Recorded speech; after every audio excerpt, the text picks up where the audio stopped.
আমার মতে আমি ভাবি যে আমি একটা দেশের নাগরিক। আমরা ভাবি যে নৌকা ছাড়া এই মাঝি ছাড়া যেমন নৌকা চলতে পারে না, তেমনি দেশকর্তা ছাড়া নির্বাচিত সরকার ছাড়া দেশ চলতে পারে না।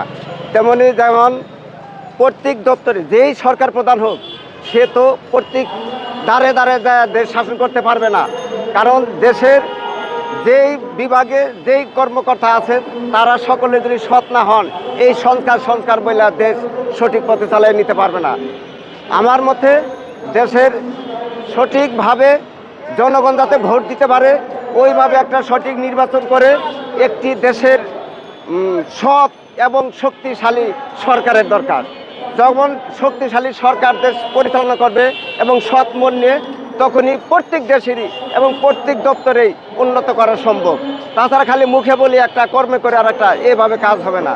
কারণ নির্বাচিত সরকার ছাড়া একটা দেশ সঠিকভাবে পরিচালিত হইতে পারে না।